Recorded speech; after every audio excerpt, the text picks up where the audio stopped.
Thank you, Bill, and Brian, and Kent, and Todd. Powerful song for a powerful subject. For those of you who have not been here, we are continuing a series based on Brené Brown's book, Daring Greatly, as part of what we call Adventures in Faith. And when we say faith and unity, we look at it a little bit different than traditional religion and spirituality, where we are taught that faith is something you have. In unity, we know that faith is what we are.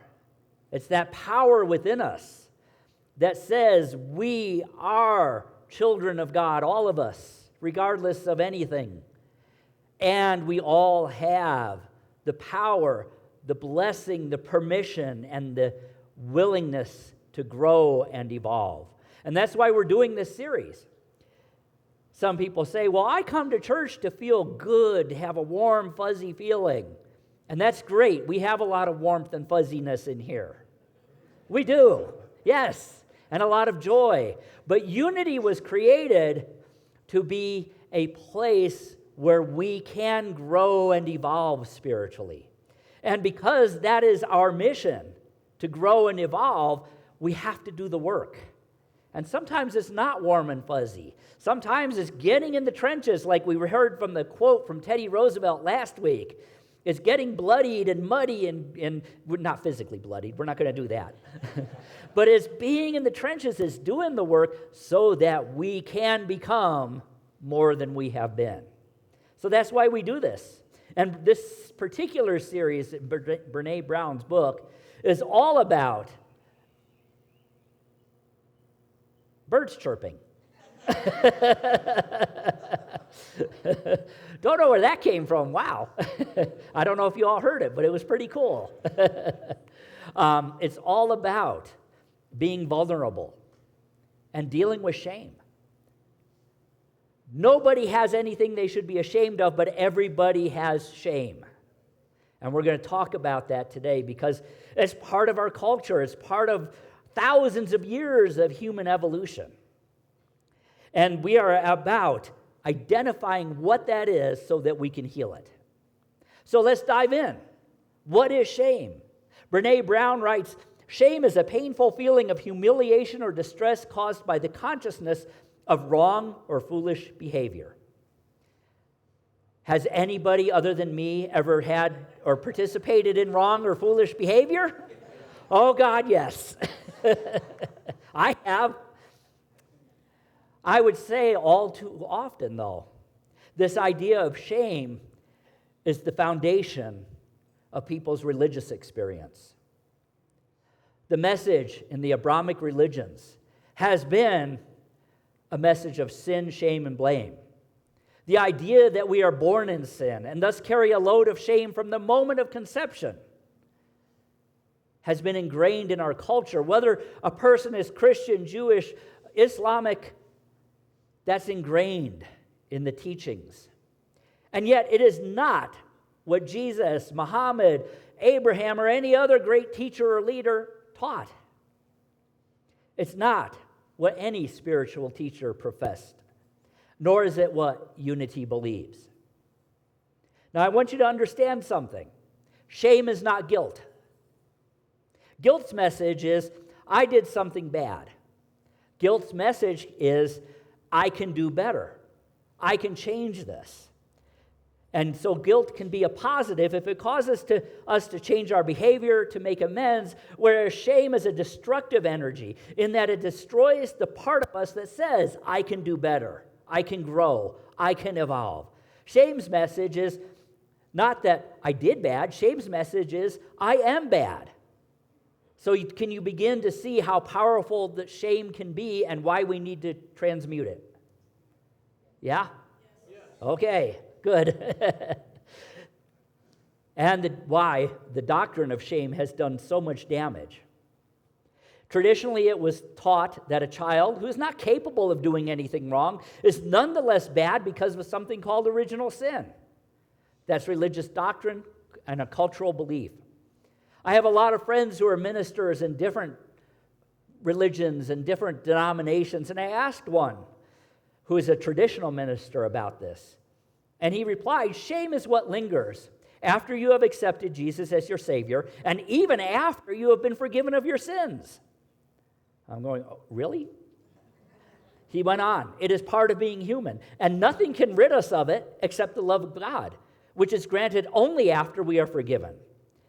But however, we will still carry the burden of shame until we get to heaven. Oh, then why bother? Why bother? What's the point? He's a good guy, but we do have some different viewpoints. Shame can also be inflicted on us through our own regrets for past actions and through others' actions towards us, and often it can be inflicted on us as a result of abuse. It shows up in many ways. It can be a vague sense of unworthiness and insecurity with no conscious awareness of its source. One of the things I hear over and over again from people of all walks of life is this kind of unarticulated feeling of shame.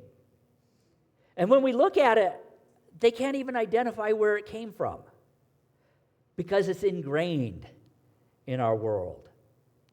But once we can begin to recognize that, which is what we are doing, that this does not serve us in any way, shape, or form and holds us back, we can begin the process of healing it.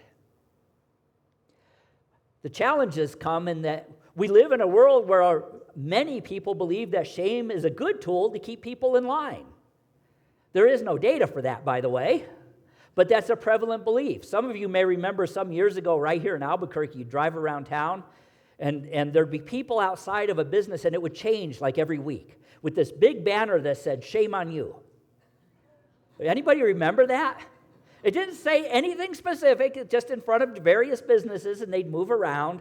And so finally one day I thought, I'm going to find out what that's about.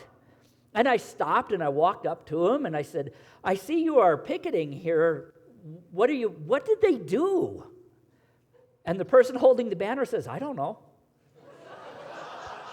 I said, what do you mean you don't know? You're holding a banner that says, shame on you. He says, I get paid to do this. I just go with the banner where they tell me to go.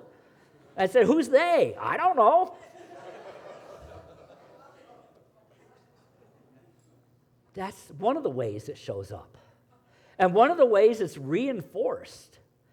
People inflict shame on people without even realizing why they're doing it or who they're doing it to.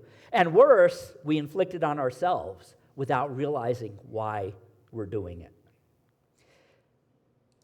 Research shows that shame is a leading cause of addiction, violence, aggression, depression, eating disorders, bullying, and the list goes on and on.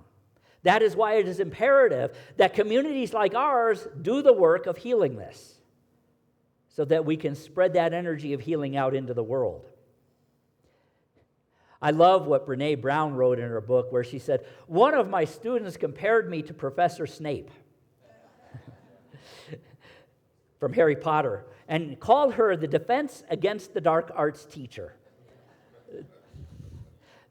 And the doctrine of sin, shame, and blame are the dark arts.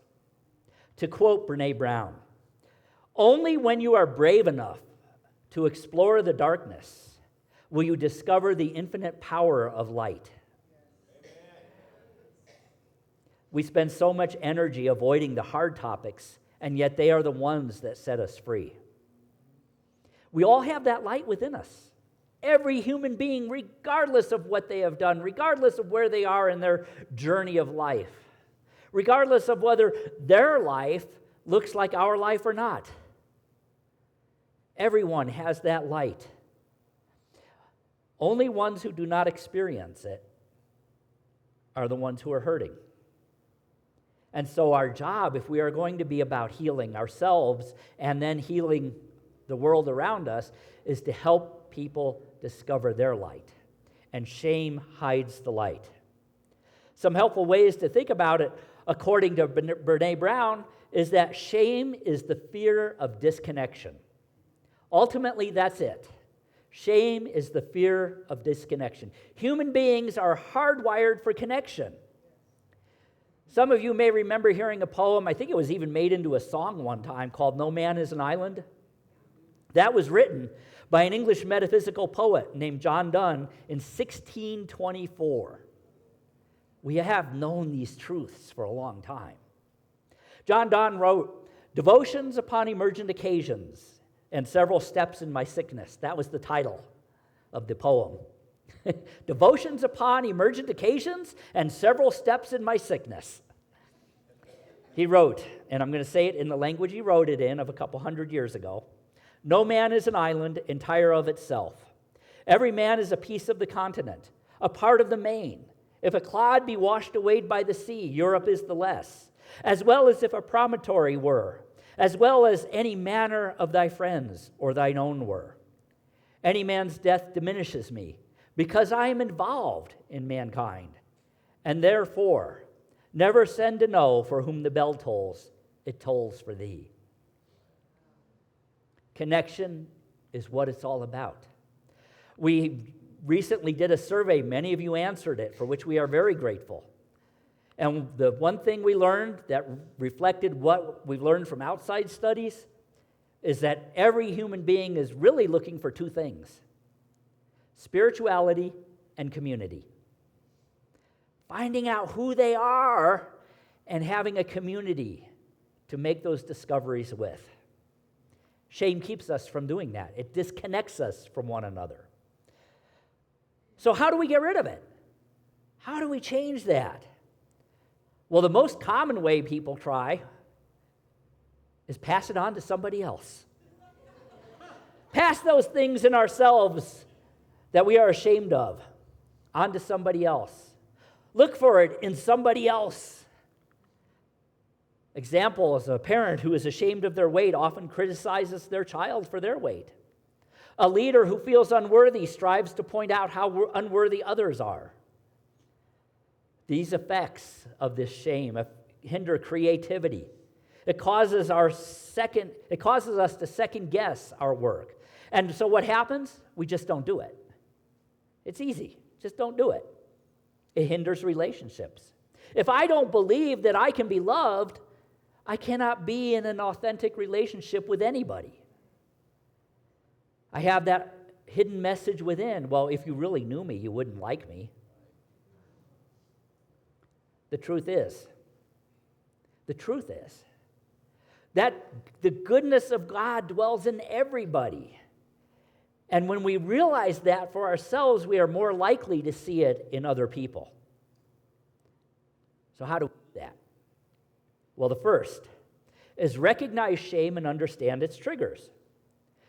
Shame is biology, it's biography, and when it shows up, recognize it for what it is. And what it is the call to do your inner work. So we do that by saying, okay, what triggered this feeling of shame? And almost always it goes back to something we heard in our childhood, some idea we grew up with. Listen to the message of it. Listen to the message. Because the message is, this is what you heard, this is what you have believed up until now, but it is not your truth. Practice critical awareness. Ask yourself, are there triggers in me? I promise you there is at least one trigger in you. Give me enough time, I'll find it. It happens to me. There are things that trigger me. I'm going to share a story about something in a little while about that. And when that happens, that's that opportunity to say, oh, what is that? Why did that trigger me?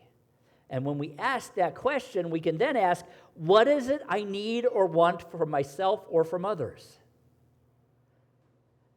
And of course, what is it? It's connection. It's community. It's love.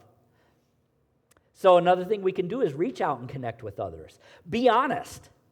Recognize, believe it or not, none of us are alone in this. Every human being on the planet is dealing with this, whether consciously or unconsciously, right now. So you're in good company.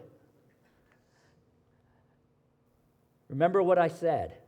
No person is an island. Every person has this. And when you find people you can trust and be vulnerable with, which is why we have the small groups, share how you feel. Ask for what you need. That's the power of the group. That's the power of the community. I do hope that in all of your groups you did agree on confidentiality. Your small group should be a safe place. It's your spiritual family doing your spiritual work. Here on Sunday morning, you hear about spiritual work. Small groups and place and community is where you do the spiritual work. That's the power of the group. Everybody does it. Everybody needs to do it. Let me ask you something. Jesus knew everything, right? Had his group of 12 people. Do you really think they just sat around eating loaves of bread and fishes? No, they did their work when they were in their small group, and then they went out and taught others. Think about the Buddha and his inner circle. He had an inner circle too. Do you really think he just sat around his Bodhi tree and talked about the weather? No, they were doing the work themselves so that they could facilitate others in doing it. Listen to some of the things the Buddha said. Live like a pair of walking feet. The foot that is forward has no pride. The foot that is behind has no shame, because both feet know that their situation will change with the next step. I like another one. If your compassion does not include yourself, it is incomplete. Powerful, powerful statement. The Buddha also said, time passes unhindered. When we make mistakes, we cannot turn the day back and try again. All we can do is use the present well and recognize, okay, that was a mistake. And that word, mistake, what does that mean? Well, in the film industry, it means you just do another take. Lao Tzu, another great teacher, wrote, do you have the patience to wait till your mud settles and your water clears? There. And of course, Jesus. From the Gospel of Thomas, the disciples asked, on what day will you be revealed to us? On what day shall we see you? And Jesus replied, when you unclothe yourselves and are not ashamed, and take your garments and lay them beneath your feet like the little children and trample on them, then you will see the Son of the Living One, and you will not be afraid. Got that? Let's break that down and understand what Jesus was really saying there. When we are able to shed the cloaks that we put on to hide our own spiritual or moral imperfections, then we will realize that there was no sense in trying to hide them and fearing them in the first place, for they are not real, and we will throw them off and trample them into the dust so that our true selves can be revealed.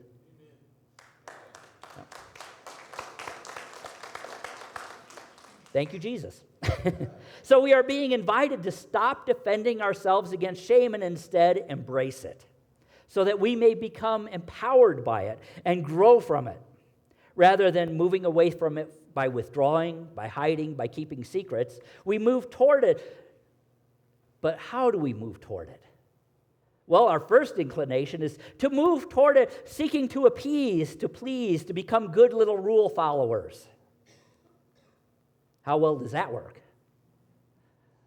Another mechanism we use is to move against it, to become aggressive, use shame. But all of those move us away from connection. Brene Brown invites us to practice courage, to reach out, find someone to be honest with. I'm going to share with you an experience I had early in my ministry after I was ordained. We're having a town hall at the church I was at, and I had this great demonstration I was going to do. I had it all planned. And out of the blue, with no warning, no inkling that somebody was dissatisfied about something, this person stood up and started ranting about how none of her friends came to church anymore, and she had a list. And if I did not get that list of 10 friends, it was, by the way, back into the church, she was leaving. I felt shame. All my old programming from my childhood, it's your fault. I'm the minister. It's my fault. How many of you have ever had an experience like that? And you felt that shame. Yeah, look at what you did. And then I Of course, the next one is what? Anger. Oh my God, who does this person think they are? Oh, gee. I felt all of the human emotions. I like to think that I handled it very well. I didn't erupt or anything like that. I did say, let me see your list. I will look at it. And that's not what I was saying internally. I promise you.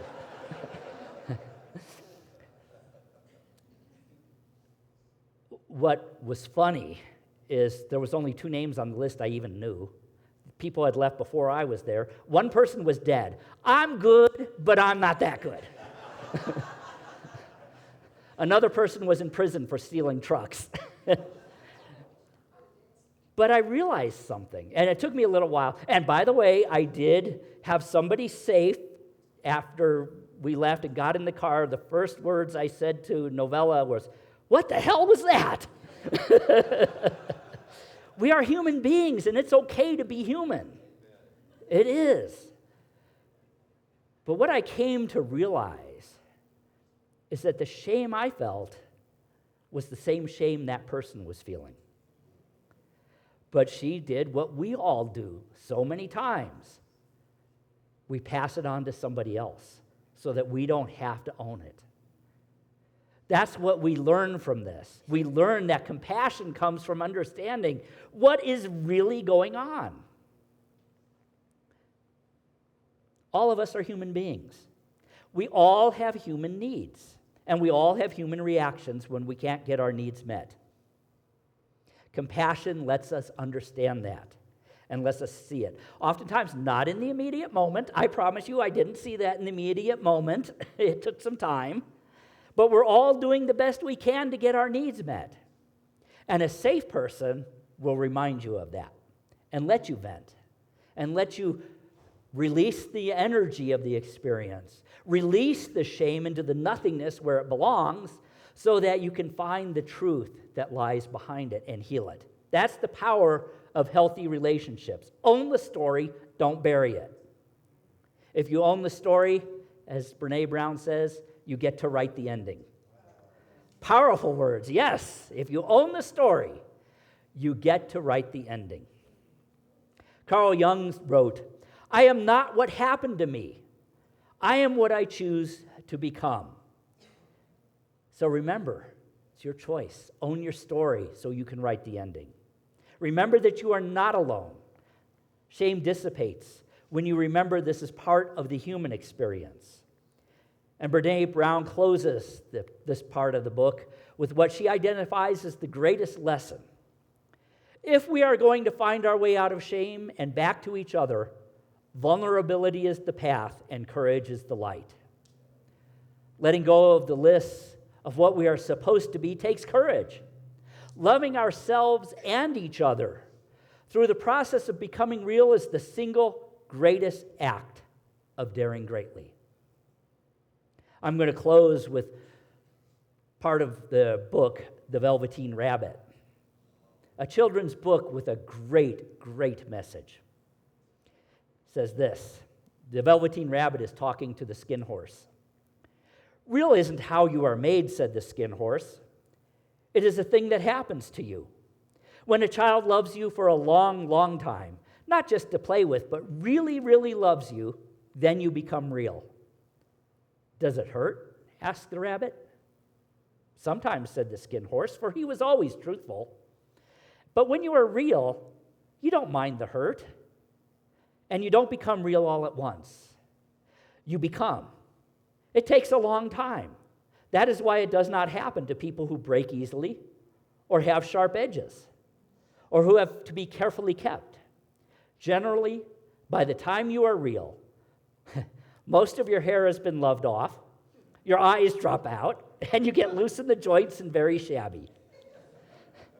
But this does not matter at all, because once you are real, you can never be ugly, except to people who don't understand." Perhaps that is what Jesus meant when he said, "Love one another like I have loved you." And I bet if he were alive today, he would add, warts and all. Namaste.